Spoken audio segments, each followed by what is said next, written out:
Vamos fazer a leitura, é só um versículo hoje. A primeira carta de Pedro, no capítulo 4, o versículo 2.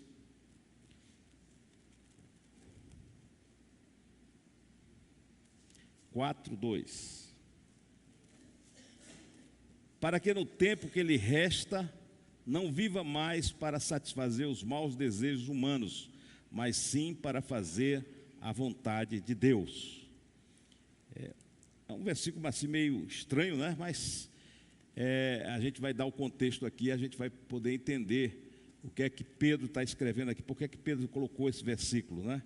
Na realidade, a igreja passa pela primeira perseguição romana, porque teve a primeira perseguição, que a gente sabe logo ali no livro de Atos. A primeira perseguição é uma perseguição feita pelos próprios judeus, são os religiosos judeus que começam a perseguir a igreja, é aquela dispersão, está lá no livro de Atos, no início, na é verdade? E é onde começa também a história de Paulo sendo o grande perseguidor da igreja. Mas agora nós estamos no ano de 64, depois de Cristo. No dia 18 de julho de 64, o imperador Nero tocou fogo na cidade de Roma. E aí a cidade praticamente foi destruída, quase 3/4 da cidade foi destruída. Um incêndio. Imagina um incêndio aqui numa cidade, naquele tempo, que não tinha corpo de bombeiro, não tinha nada. Imagina como um incêndio. Outro dia apareceu um vídeo aqui nessa área aqui, acho que é ali perto, do Parque Nacional, mas uma área residencial, chácaras, e o fogo se aproximando da casa, etc., não é? E aquele terror daquelas pessoas com aquele fogo. Então a cidade foi incendiada de forma proporcionalmente por Nero, e em seguida ele culpou os cristãos. E aí dá início a uma perseguição, uma primeira perseguição romana, feita por Nero. E Pedro escreve essa carta exatamente para aqueles irmãos que estão sendo perseguidos pelo Império Romano.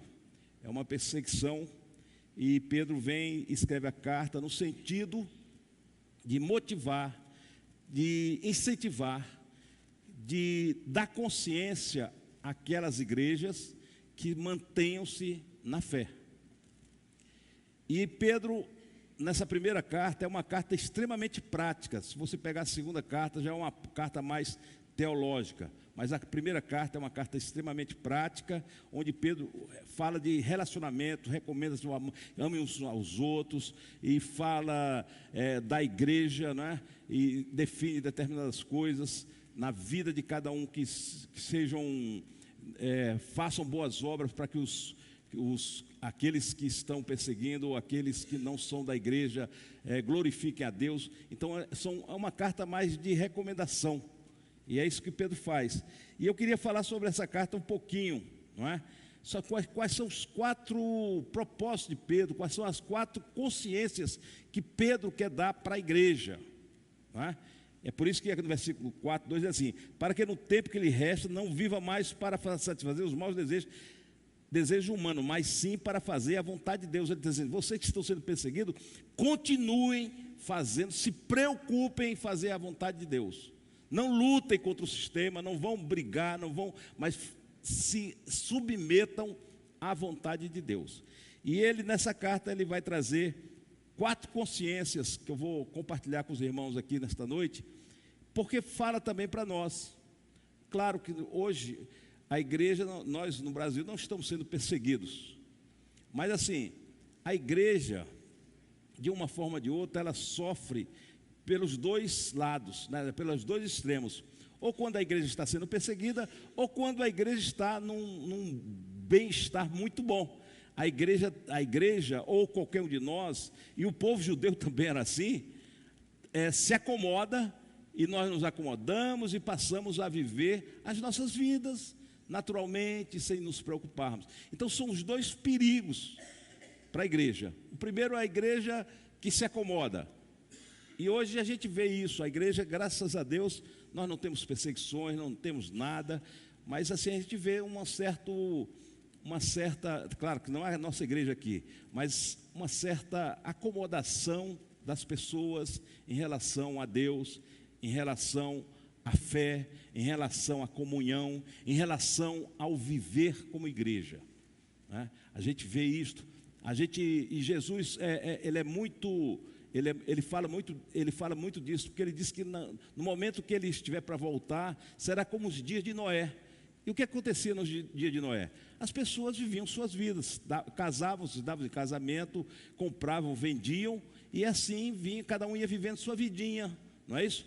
E Jesus compara os dias que vão anteceder a sua vinda, compara exatamente essa acomodação, né? E isso acontece também com o povo lá em Israel. A gente vai lendo o livro de Juízes, você vai ver que tem um momento de avivamento, depois tem um momento de acomodação. Então são dois extremos perigosos para a igreja, não é? A perseguição, porque pode desfalecer a fé de alguns, e Pedro está preocupado com isso aqui, com a igreja, com a perseguição, ou acomodação.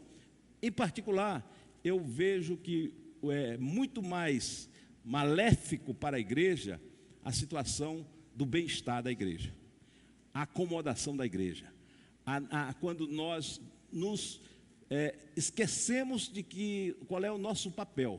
Então essa carta aqui vai servir tanto para aquelas pessoas que estavam ali naquele momento, vivenciando aquele momento histórico, no ano de 64 a 68, de 60 a 70 depois de Cristo, foi a perseguição, como também para nós, porque muitas vezes nós estamos no outro extremo. E Pedro, melhor dizendo, Pedro vai dizer qual deve ser a consciência nossa como igreja. Então esse texto hoje, não para aquelas pessoas, mas para nós, o Espírito Santo pode aplicar em nossas vidas e nos alertar para aquilo que precisamos ter atenção. Então a primeira coisa que Pedro vai dizer assim: não percam de vista quem vocês são. Não percam de vista. E a gente precisa ter essa consciência e não perder de vista quem somos nós. E Pedro vai escrever no início que ele vai chamar, nós somos pedra viva, que vamos formar um grande templo. E no versículo 9, capítulo 2, do versículo 9 da primeira carta, coloque aí para aí. Olha o que Pedro vai dizer acerca da igreja. Vocês, porém, são geração eleita, reino de sacerdotes, nação santa, povo que pertence a Deus, para anunciar as grandezas daqueles que o chamou das trevas para a sua maravilhosa luz. Deixa o versículo. Vocês, porém, são geração eleita. Deus nos elegeu em Cristo Jesus, nos tirou do mundo das trevas e nos colocou, desta forma, eleitos como filhos de Deus. Então, em primeiro lugar, essa consciência de quem somos nós. Pedro está dizendo para aquelas pessoas: não esqueçam quem são vocês, não esqueçam, não percam de vista quem são vocês, porque isso é importante, e na nossa vida espiritual, irmãos, também é importante, porque a gente acaba se misturando com o ambiente desse mundo, e a gente perde essa percepção de Deus na nossa vida, essa percepção de aquilo que somos. Nós somos, em primeiro lugar, geração eleita, reino de sacerdotes. O que significa reino de sacerdotes? Você sabe pelo Antigo Testamento que o profeta era aquele que falava da parte de Deus para o povo. E o sacerdote é aquele que falava da parte do povo para Deus. Então, quando o povo queria falar com Deus, se falava por meio do sacerdote. Depois que Jesus morreu, que o véu do templo foi rasgado, isso significa que cada um de nós somos sacerdotes. Nós podemos chegar na presença de Deus pelo trono da graça, pelo novo e vivo caminho que é o sangue de Jesus Cristo. E o nosso papel aqui, veja bem, como sacerdotes, é mostrar para Deus, para uma geração perversa, perdida, e dizer: Senhor, interceder por essa geração, não ter ódio dessa geração, não querer o mal dessa geração, não querer o mal da humanidade, mas a gente buscar a Deus e pedir a Deus a salvação dessas pessoas. Veja o que ele diz ali: para anunciar as grandezas daquele que o chamou das trevas para a sua maravilhosa luz. Preste bem atenção, preste bem atenção. Essa igreja está debaixo de uma perseguição. E Pedro está dizendo assim: olha, Pedro não está dizendo assim, tentem escapar, se refugiem, fujam, se escondam. Pedro não está dizendo isso. Mas ele está dizendo assim: no meio dessa tribulação, no meio dessa perseguição, vocês têm que anunciar as grandezas daquele que os chamou das trevas para a sua maravilhosa luz. Já pensou nisso? Então não tem desculpa. Não tem desculpa para aquelas pessoas que estavam sendo perseguidas. Não tem desculpa para uma igreja que vive numa comodidade como nós vivemos. Se a igreja é perseguida, Pedro está dizendo assim: prega o evangelho, anuncia a palavra. Quanto mais nós, irmãos, quanto mais nós que estamos vivendo nessa tranquilidade aqui. Imagina, essa igreja está sendo perseguida, ali o Império Romano em cima dela. E Pedro diz assim: não fujam, olha, tentem arranjar um lugar para vocês se esconderem, não apareçam, se escondam em casa, não saiam de casa, não é? Fiquem em casa. Pedro não diz isso. Pedro diz assim: vocês estão sendo perseguidos, mas vocês são reino de sacerdotes. E o que é o reino de sacerdote? É aquele que mostra a Deus o povo. O sacerdote leva para Deus, e todos nós somos sacerdotes. É por isso que é reino de sacerdote.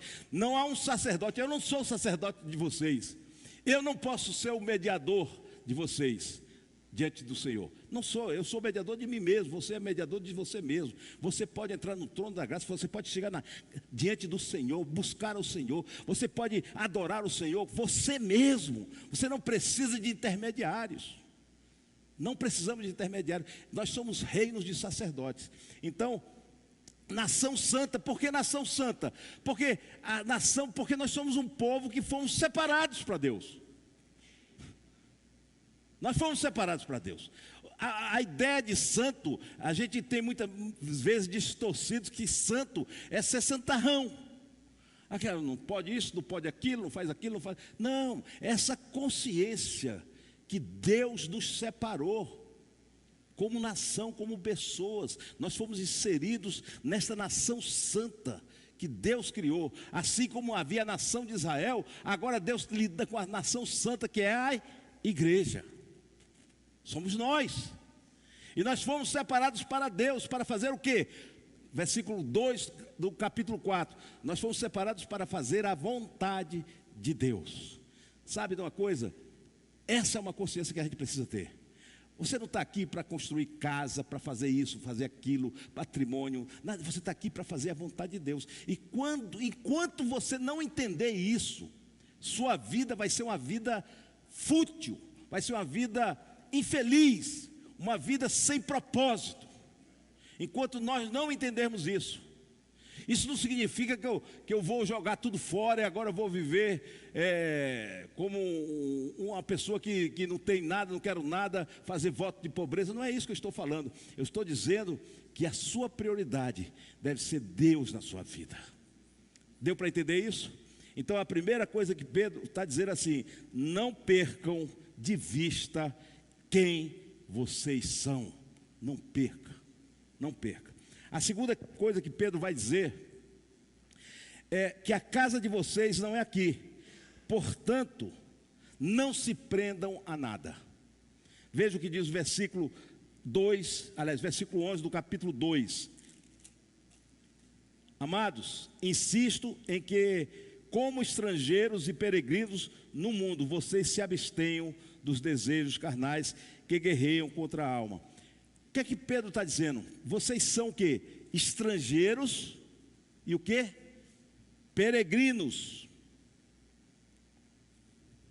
Estrangeiros e peregrinos. Qual era a diferença dessas duas figuras no mundo romano? O estrangeiro era aquele que tinha direito, ele não tinha a cidadania romana, mas ele tinha o direito à habitação. O peregrino é aquele que não tem direito nem à habitação e nem à cidadania romana. É o ilegal. A gente passou agora lá nos Estados Unidos, estive na igreja do pastor Juntos, preguei 2 vezes lá, e assim, uma das grandes dificuldades das pessoas lá é estar ilegal no país. Não é? Está ilegal, não tem direito a nada, estão morando lá, mas são peregrinos, não tem direito a nada, só trabalham. Claro que o sistema lá dos Estados Unidos precisa dessas pessoas, não é? Mas é exatamente isso que Pedro está dizendo. Olha, não se prendam a nada aqui, entendam, vocês são peregrinos, vocês são pessoas que não estão, não têm essa cidadania do mundo, você não tem cidadania, vocês também não têm habitação no mundo. E isso também está colocado lá o escritor dos Hebreus, quando ele fala daqueles que vivem pela fé. Veja o que diz Hebreus capítulo 11, versículo 13. Hebreus capítulo 11, versículo 13.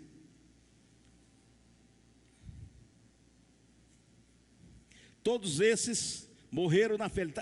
Capítulo 11, você sabe, de Hebreus é o capítulo da galeria daqueles que viveram pela fé. E no versículo 13, o escritor está dizendo assim: todos esses morreram na fé. A relação que começa lá de Enoque, de Noé, etc., que começa lá no início do capítulo, né? Fé sem terem recebido as promessas, viram-nas de longe e de longe as saudaram, reconhecendo que eram o quê? Estrangeiros e peregrinos na terra. Então, se você vive pela fé, meu, aqui não é sua morada, aqui não é sua casa, não é aqui a sua casa, não é aqui. A nossa casa está no céu, a nossa moradia está no céu, nós vamos viver lá com Ele. Jesus disse: eu estou preparando lugar para cada um de vocês. Essa consciência, sabe, de que eu sou peregrino, eu estou aqui de passagem, eu sou um habitante passageiro. Eu não vou fazer morada permanente aqui. Paulo vai dizer assim: quando essa morada, quando esse tabernáculo se desfizer, vocês têm um edifício maravilhoso lá em cima. Está lá no capítulo 5 da segunda carta aos Coríntios. Parece a história, eu já contei essa história aqui, a história daquele missionário. Vou repetir. Aquele missionário que passou a vida dele toda a missões na África.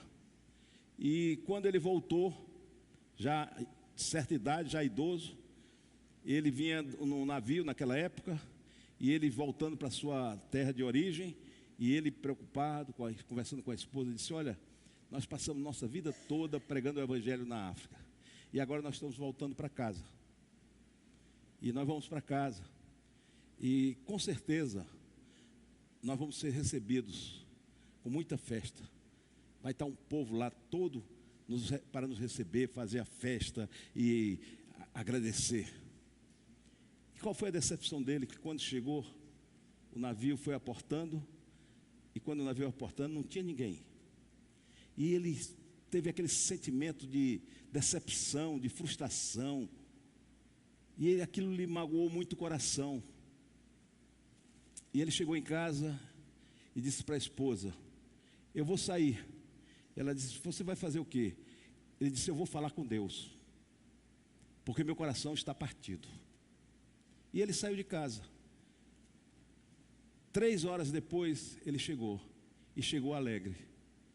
E a esposa disse: o que foi? Você falou com Deus? Ele disse: falei. E o que ele disse? Ele disse que eu ainda não cheguei em casa. Aleluia. É assim.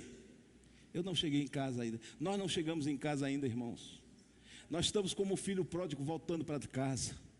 Todos nós. E nós estamos aqui caminhando nessa caminhada até lá. Então a gente não pode se deixar levar. O inimigo está sempre querendo nos chamar a atenção para a gente perder o foco daquilo que é principal. Lembre-se, nenhum de nós pode acrescentar um segundo na nossa vida. Nenhum de nós tem certeza dos próximos minutos, próximos 30 segundos. Eu estava vendo outro dia um cantor gospel que estava cantando, fazendo um louvor na igreja, no púlpito, coisa e tal. Ele cantando aqui, quando menos espera, e buf, no chão. Infarto fulminante. Não durou 3 segundos. Sabe, queridos, nossa casa não é aqui. Não ajunte tesouro na terra, onde a traça corrói, onde o ladrão rouba. Jesus disse: junte o seu tesouro no céu. Aleluia, glorificado seja o nome do Senhor. Sabe, é essa mentalidade, é essa cabeça que nós precisamos ter. E o que Pedro está dizendo para essa igreja é assim: vocês, a casa de vocês não é aqui. Não é aqui. E eles estavam peregrinos mesmo, porque começaram a lhes tirar tudo, começaram a tirar a casa, lhes tiraram tudo. O sistema romano invadia e tirava tudo. Os caras saíam para se esconder, viver no mato. E realmente eles estavam vivendo assim. E o que Pedro está dizendo? Vocês são peregrinos aqui, vocês não estão aqui, mas vocês estão de passagem, porque vocês têm uma casa lá no céu, com Jesus Cristo. Esta é a que é a permanente, esta é a que é a verdadeira para a vida de vocês. Agora, para uma igreja que está sofrendo isso, imagina os crentes lá na enchente do Rio Grande do Sul. Quantos perderam sua casa? Perderam tudo. Veja como a vida é. A gente menos espera, desaparece tudo, sabe? E tudo aquilo que a gente bota a nossa fé, tudo aquilo que a gente bota a nossa vida, sabe? Pessoas, eu estava me lembrando daquele prédio que caiu lá no Rio de Janeiro, há muito tempo atrás. Desabou o prédio, e antes de desabar, as pessoas saíram correndo do prédio, e uma pessoa estava dizendo assim: eu perdi tudo, eu perdi até a minha história, porque naquele tempo não tinha celular, né? Era foto física, né? As pessoas tinham o quê? Como é que a gente fazia? Álbum de fotografia, né? Quantas vezes as pessoas chegavam lá em casa, a Ana ia mostrar o álbum de fotografia do casamento, álbum de fotografia dos meninos pequenos. A gente fazia isso. Hoje em dia ninguém faz mais isso, né? A gente passa, dá uma olhada nessa foto, aí passa para a pessoa, né? Mas assim, ela diz assim: eu não tenho mais nada, eu perdi inclusive a minha história, eu perdi tudo, porque a história que estava registrada em fotografias, perdeu-se tudo. Sabe, queridos, a gente não tem certeza de nada, a gente não tem certeza de nada. E o que Pedro está dizendo assim: olha, a casa de vocês não é aqui. E isso é preciso que a gente tenha consciência também, quando a gente está do outro lado da história, quando a gente está em perseguição aqui, mas a gente precisa ter consciência aqui, porque parece que a gente vai se apegando às coisas, parece que a gente vai se amando ter as coisas, se enchendo por ter as coisas. Queridos, isso não é. Olha, outro dia eu estava dentro do meu apartamento olhando assim, rapaz, daqui a 100 anos, quem vai estar morando aqui? Com certeza não será meus filhos, com certeza não será meus netos. Quem será? Não é assim? Porque daqui, né, eu espero que Jesus volte antes. Mas é verdade. Você não tem garantia de nada. Então Pedro está dizendo assim para essa igreja que está sendo perseguida: olha, a casa de vocês não é aqui. E nós como igreja hoje precisamos ter isso na cabecinha da gente, na mente da gente. A nossa casa não é aqui. Nós não chegamos em casa ainda, irmãos. Nós não chegamos, nós estamos a caminho, nós somos peregrinos nessa vida, estamos caminhando para casa, mas estamos ou não estamos? Estamos, porque Ele é o caminho, a verdade e a vida que nos leva à eternidade, é Jesus. Mas precisamos ter atenção para não sentarmos na beira do caminho, ficarmos na beira do caminho, contemplando as coisas. Não precisamos ter essa, sabe? É aquela peça lá meu nome? Do você e o outro lá, né? Como é o nome do outro pessoal? A menina aqui. Não, tem o você e a determinada, a determinada. Temos que ser determinados. Temos que ser determinados, temos que saber o que nós queremos, para onde nós vamos. Nós estamos nessa caminhada, irmãos, e o Espírito Santo nos conduz. Então, não perca isso de vista. Não se iluda, não se engane, não se, como é que se diz? Fique assim, encantada com essa vida. Não fica. Cai na real. Cai na real. Cai na real. Jesus falou daquele homem que juntou celeiros e mais celeiros, quando mais celeiros. E qual foi a palavra de Deus para aquele homem? Que é a parábola, né? Louco, hoje pedirão a tua alma, e o que tens ajuntado, para quem será? Sabe, não é, Jesus não está condenando que você tenha as coisas, casa, Jesus está dizendo, não coloque o seu coração aí, porque onde estiver o seu coração, aí está o seu tesouro, está a sua razão de vida. E eu estou falando só de dinheiro, não, é qualquer coisa que começa a te prender nessa terra. Entende que tua casa não é aqui. Amém? Então Pedro vai dizer: não percam de vista quem vocês são. Segundo lugar, a casa de vocês não é aqui, portanto, não se prendam a isto. Terceiro, ele vai dizer que Cristo é quem guarda vocês e protege. Veja lá o que está escrito no capítulo 5, versículo 7. Lancem sobre ele toda a sua ansiedade. Sabe por quê? Porque ele cuida de vocês. Aleluia. Essa igreja está sofrendo.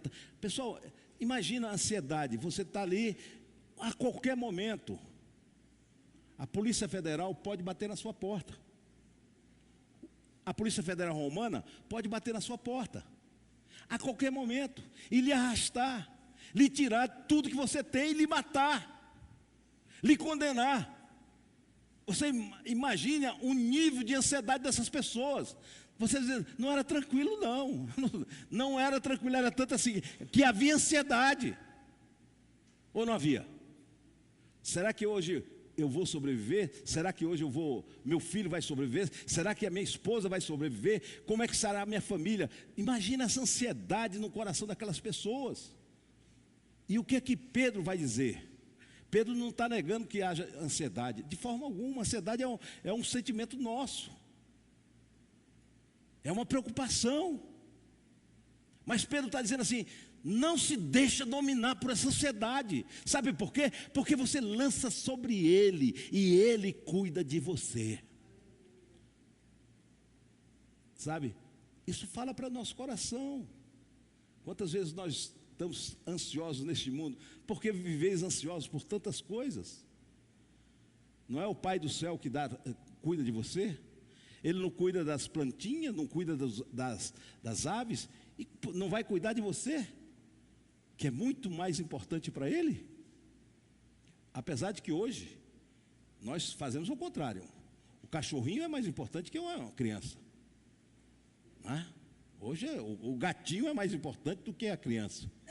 Mas Jesus diz assim: olha, as aves do céu Ele cuida das plantas também, mas Ele cuida de vocês. Ele provê para vocês, Ele está com vocês, Ele é o bom Pai. Aleluia. Por que essa ansiedade no coração? Por que essa ansiedade? Lança sobre Ele toda a sua ansiedade, porque Ele cuida de vocês. O que significa isso? Significa que aquele que habita no esconderijo do Onipotente, aquele que habita no a sombra do Onipotente descansará. Oh, a sombra do Onipotente descansará. Mas quem, irmãos? Quem é que vai descansar à sombra do Onipotente? Quem é que descansa? Hein? Quem é que descansa? Aquele que habita. Aquele que habita. Aquele que faz morada em Cristo Jesus. Aquele descansa, mesmo debaixo de ansiedade, mesmo debaixo de perseguição, desde momentos difíceis na vida, a ansiedade não domina o seu coração, porque Ele cuida de você. Aleluia, essa é a promessa, eu creio nisso.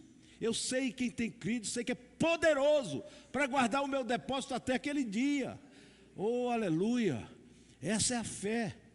E Pedro está dizendo para aquelas pessoas que estão sendo perseguidas, isso. Claro que hoje aqui nós estamos no outro lado da moeda, nós não estamos debaixo de perseguição, mas nós estamos debaixo de boa vida. E a nossa ansiedade é por tantas coisinhas aqui neste mundo, não é verdade? Que às vezes não tem sentido. Não tem sentido, mas mesmo assim, Jesus cuida de cada um de nós. Porque Jesus é cuidador. Jesus é provedor, Jesus é aquele que ama, aquele que sustenta, aquele que guarda. Sua vida está escondida em Deus, em Cristo Jesus. Você pode dar um amém? Aleluia. Esse é o esconderijo do Altíssimo. E o que é que a gente faz na esconderijo do Altíssimo? A gente descansa. Descansar não é você armar uma rede, sabe? Armar uma rede, deitar e pegar uma água de coco e tomar. Não é isso que a gente está falando. Descansar a alma. Sabe o que é descansar a alma?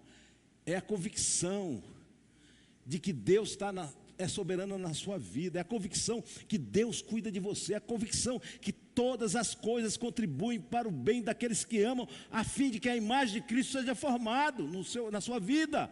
É você saber que Deus está no controle de todas as coisas, inclusive da sua vida, da sua família, da sua casa. Essa é a fé. Eu estou perdendo tudo aqui, aquele povo estava perdendo tudo, mas não perdi a fé, não perdi, porque Ele cuida de cada um de nós aqui.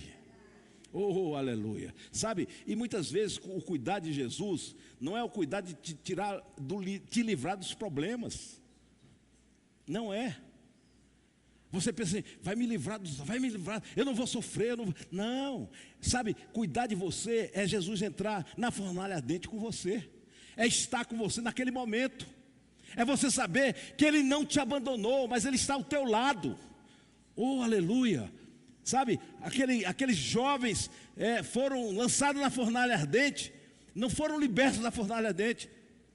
Daniel foi jogado na cova dos leões, não foi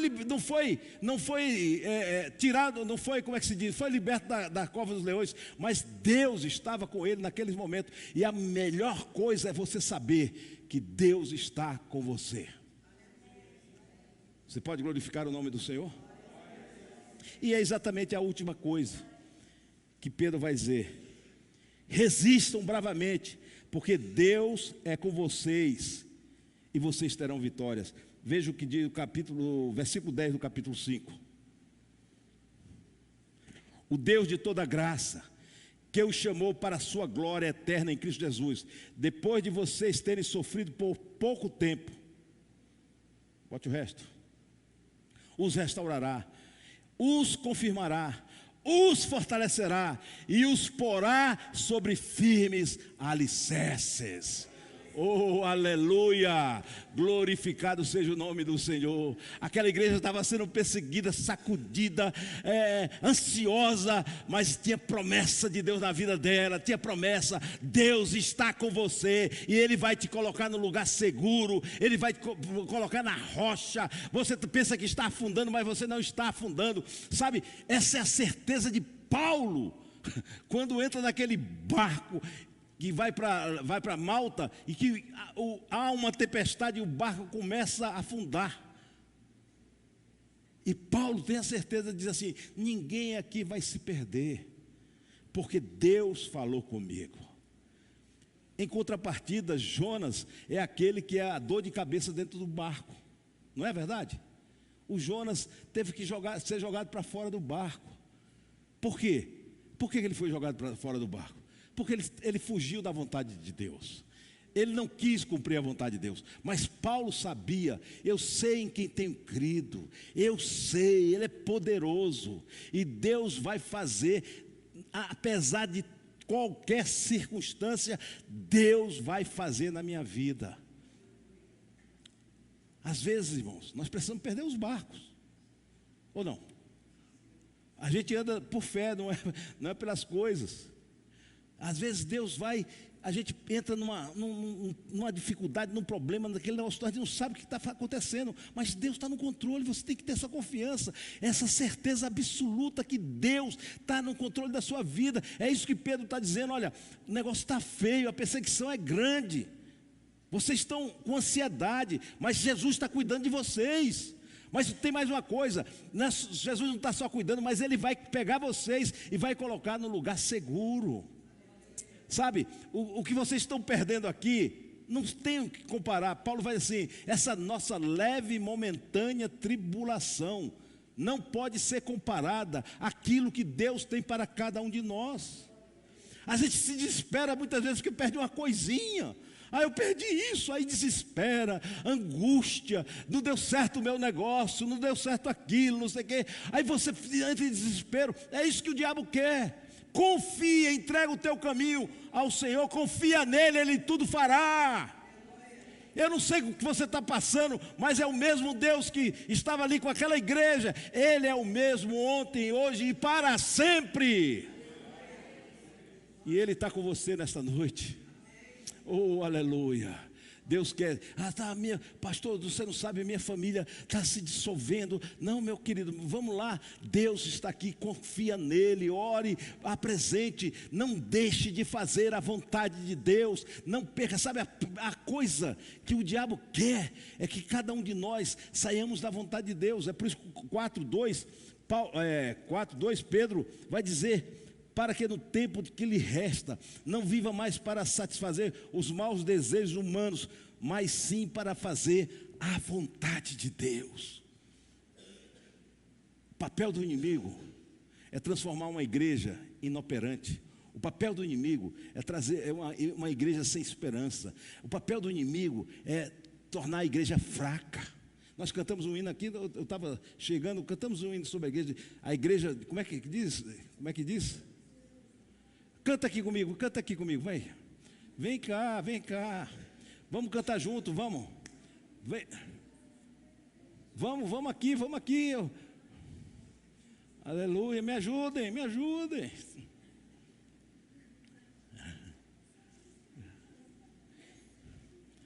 Aleluia, vamos cantar esse hino. Eu vi de lá, eu estava saindo da minha sala e ouvindo aquele. Não é no alface dourada não.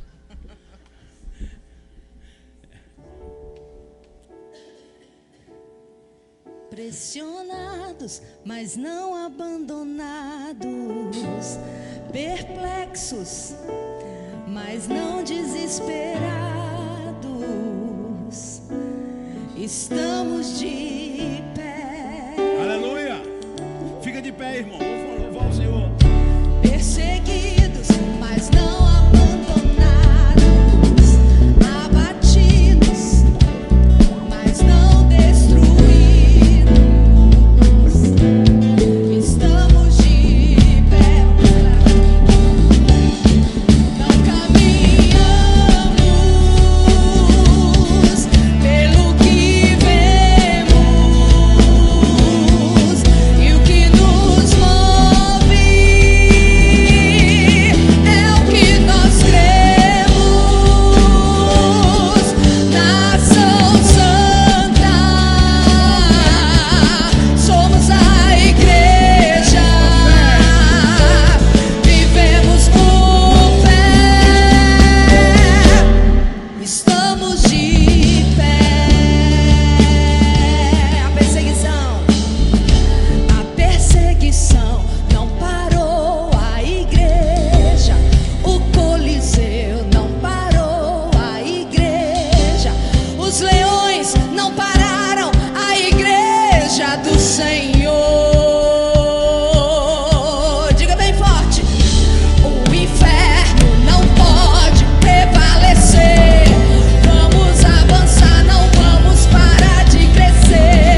Queridos, deixa eu dizer uma coisa.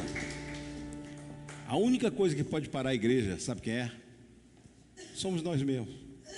Nós paramos a igreja. Nós paramos a igreja quando esquecemos da vontade de Deus nas nossas vidas.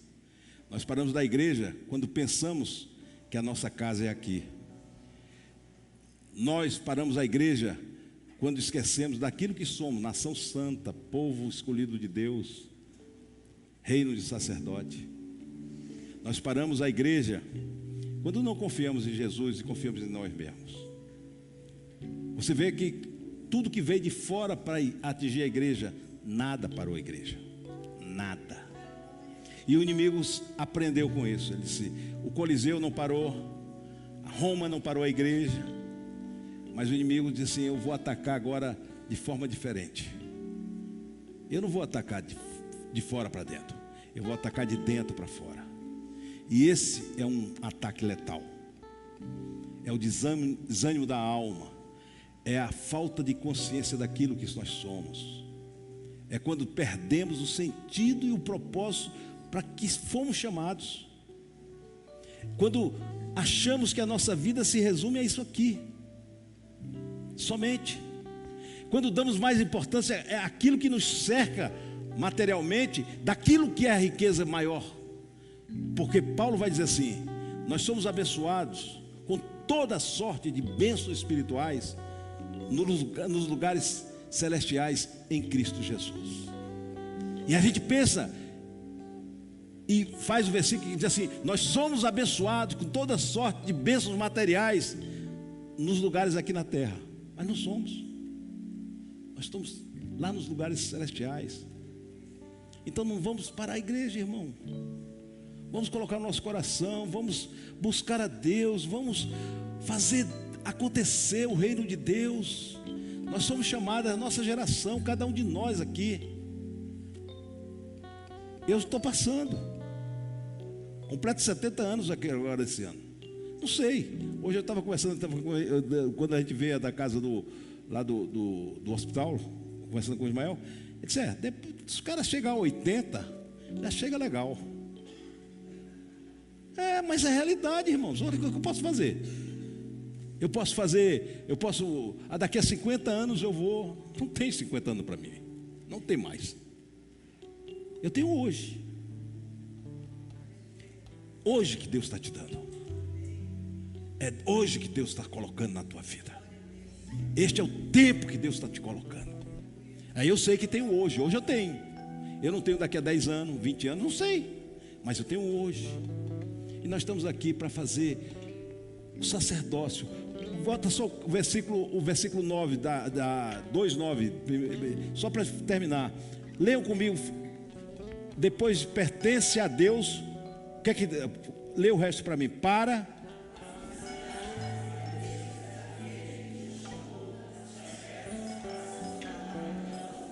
É isso.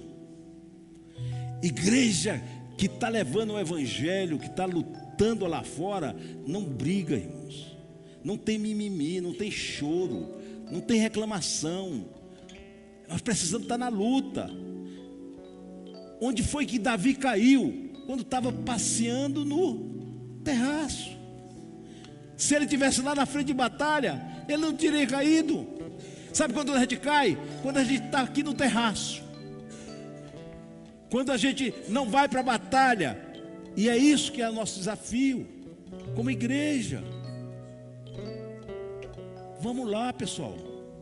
Vamos fazer a vontade de Deus. Dedica a tua... Olha, Deus faz uma revolução. Você crê nisso? Você crê que Deus pode fazer uma revolução? Mas cada um de nós precisamos nos empenhar, nos colocar como soldados neste exército.